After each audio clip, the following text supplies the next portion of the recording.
This is a tool that I had made. My friend Daryl Dickerson made it from Current Fabrication, Tracy, California. It's a 3/8 tube, and it's hollow. The walls are thick, but it's hollow because when you go to pry on this, and there's a lot of prying involved when you're taking dents out of an Elsinore tank, the force of the prying is sent toward the outside of the tubing, not through the whole tube to where you get a lot of flex. This is used in many of the applications and many of the dents that I work on. I'm not going to be using it tonight. I'm going to show you something, well, let's call it primitive, if you will.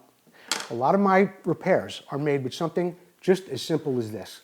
What you have here is a vice grip, and you've got, I think this is an engine bolt out of a Honda, like a 5/16 bolt. And I bend it as I go, or I have other ones that I use that I bend certain ways where I get up inside the holes that I put in an Elsinore tank to get the dents out.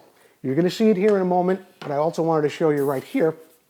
You see, there's a hole right here. It's just a little one, and this fits right inside there.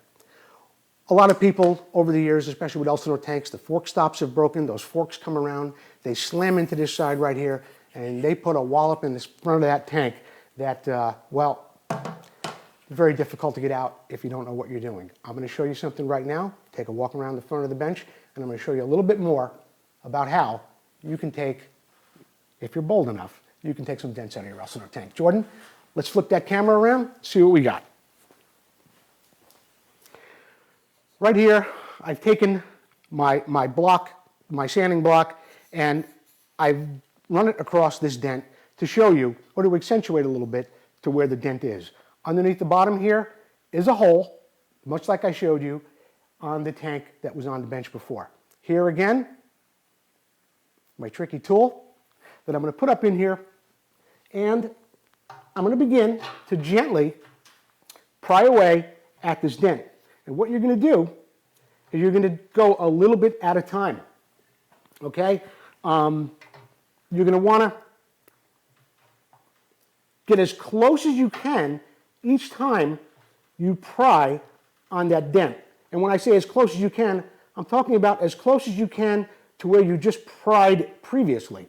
You got to keep in mind that no matter how big a tool you were able to get inside that tank, that it's only the highest point of that tool that's actually going to raise the dent.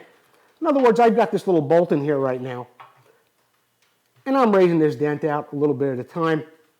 You could probably see it. It's leaving some high spots there. But if I had drilled a hole in this tank the size of a cue ball, it wouldn't matter, because it's only going to hit at the highest point of whatever you put in there.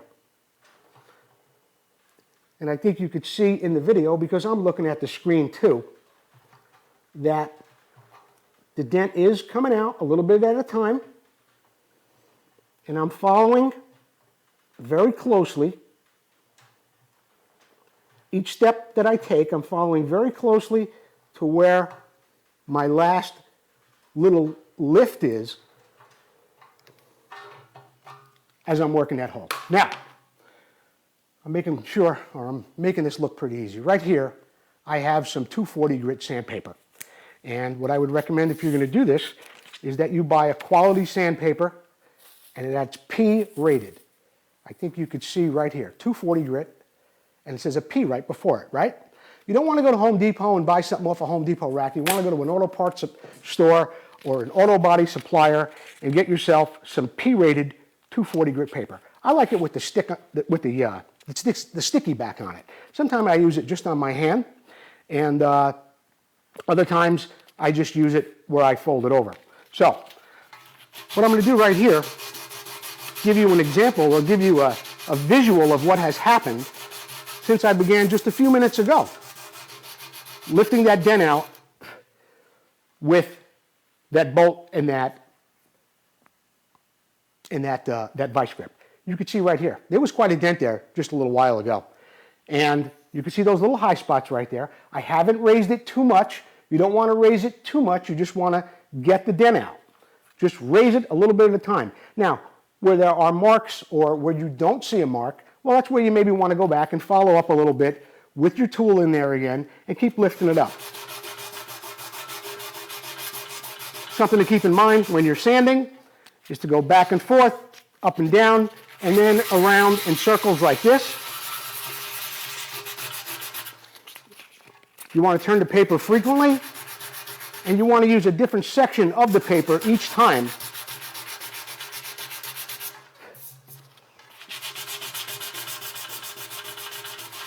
Now, while there's a lot to go there, you could see that I have raised a lot of that dent. Yeah, there are a couple of low spots. You can get right back in there with the tool again, and you can raise them. What I also do is, a lot of times I use a magnet, something like a little magnet like this. It tells me exactly where the tool is inside the tank if you can't see it. So you might want to keep a little magnet on hand. Now I'm raising it a little bit more right here.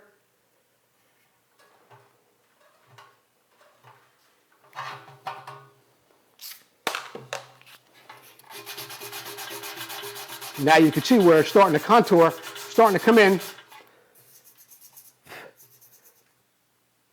to where the dent is getting raised, and you're getting closer and closer with getting it back to the proper contour of the tank. Shouldn't be wearing probably my fancy wedding band as I do this, should I? But anyway, look, I can stand here and talk about taking out dents and how to do it, well, all day long. But I just wanted to give you a little bit of a background on how to do that. You could do it on CZ tanks. You could do it on Elsinore tanks. You could do it on anything that's made of aluminum. Yeah, you can do it on steel too, but steel's a lot more difficult. It really, really is. Steel's a lot more difficult. So next time maybe you get a dent in one of your Elsinore tanks or something else, you might want to consider grabbing an old bolt and a pair of pliers and a drill. Drill a hole in there. Go nice and easy.